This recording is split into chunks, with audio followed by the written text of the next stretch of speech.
संघर्ष करने वाले की सफलता की कहानी दशकों तक युवाओं को इंस्पायर करती है, लेकिन फिजिक्स वाला के नाम से मशहूर हुए अलख पांडे की कहानी युवाओं को प्रेरणा देने के साथ साथ रोमांचित भी करेगी। दोस्तों, अलख पांडे का बचपन गरीबी में बीता था। घर में आर्थिक तंगी, पिता कंस्ट्रक्शंस में ठेकेदार, लेकिन कारोबार में उन्हें लगातार घाटा ही मिल रहा था। जब अलख तीसरी कक्षा में पढ़ रहे थे तब इलाहाबाद के साउथ मल्लाका इलाके के घर का उनका आधा हिस्सा बिक चुका था। आज से करीब 9 साल पहले 2014 में इलाहाबाद के लोअर मिडिल क्लास के इंजीनियरिंग के स्टूडेंट अलख पांडे अपने कॉलेज की पढ़ाई को बीच में ही छोड़कर घर वापस लौट गए। कॉलेज को ड्रॉप करने की वजह जब सामने आई तो उन्होंने बताया कि मजा नहीं आ रहा था। उनके जवाब से उनके पिता बहुत नाराज थे। पिता ने बहुत दिक्कतें झेली थी, वे नहीं चाहते थे कि बेटा भी दिक्कतों का सामना करे। अलख पांडे की आगे की कहानी को बताने से पहले आपको बता दे कि आज वह एडुटेक की एक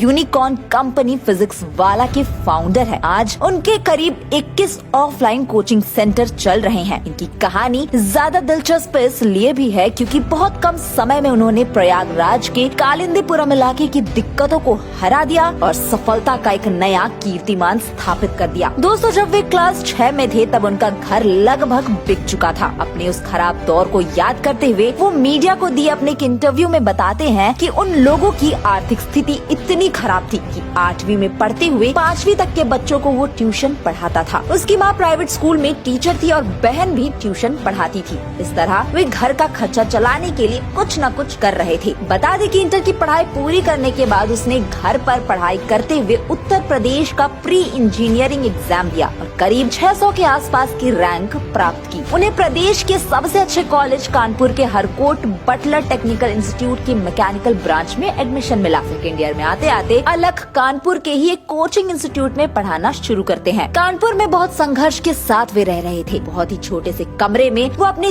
दोस्त के साथ किसी तरह गुजारा कर रहे थे। कॉलेज की फीस एजुकेशन लोन से पूरी होती थी, पर खुद के साथ घर का खर्च भी अलख के ही ऊपर था। इन सब के बीच अलख ने कॉलेज को छोड़ने का फैसला लिया। वे आज भी अपने आप को 50% मैकेनिकल इंजीनियर मानते हैं। पढ़ाई छोड़ने के बाद वे प्रयागराज वापस आए और उन्होंने बच्चों को पढ़ाना शुरू किया। उनकी खास बात ये थी कि वे बहुत अलग तरह से पढ़ाते थे। स्कूल के दिनों में वे थिएटर कर चुके थे। उन्होंने थिएटर के अनुभव का इस्तेमाल फिजिक्स को पढ़ाने में लगाया। उनके अलग अंदाज की वजह से बच्चों को उनकी क्लास बहुत पसंद आने लगी। उनके बैच में पढ़ने वालों की संख्या बढ़ने लगी। धीरे धीरे वह संख्या भीड़ में बदल गई। अलख ने अब और गंभीरता से सोचना शुरू किया वे कैसे ज्यादा से ज्यादा स्टूडेंट्स तक पहुंच सके। तभी उनके दिमाग में यूट्यूब का रास्ता सूझा। इसी पर चलते हुए साल 2015 में उन्होंने यूट्यूब पर अपना पहला चैनल बनाया और इस चैनल का नाम रखा फिजिक्स वाला अलख। यूट्यूब के साथ साथ उन्होंने अपना एक फेसबुक पेज भी बनाया। स्टार्टिंग में अलख फेसबुक पेज पर साइंस के मीम्स और क्विज डालते थे। साल 2016 में उन्होंने यूट्यूब पर अपना काम तेज कर दिया, लेकिन शुरुआत में उन्हें कोई सफलता नहीं मिली। फिर आया 2017। इस साल 4G आने के बाद उन्हें थोड़ी स्पीड मिली। पढ़ाई ICSE बोर्ड से हुई थी। वे समझते थे कि ICSE बोर्ड में पढ़ने वाला बच्चा पैसे वाला होता है। इसको ध्यान में रखते हुए उन्होंने एक खास रणनीति बनाते हुए ICSE स्टूडेंट्स को टारगेट किया। जल्द ही उन्हें बहुत अच्छा रिजल्ट देखने मिला। वो साल था 2018 जब अलख को YouTube से 8,000 रुपए का चेक मिला। इस समय उनके चैनल पर करीब 50,000 सब्सक्राइबर थे। आगे के सफर में उन्होंने कोचिंग की नौकरी छोड़ दी और अपने खुद के काम में लग गए। 2020 तक उसके YouTube चैनल पर ठीक ठाक सब्सक्राइबर हो चुके थे।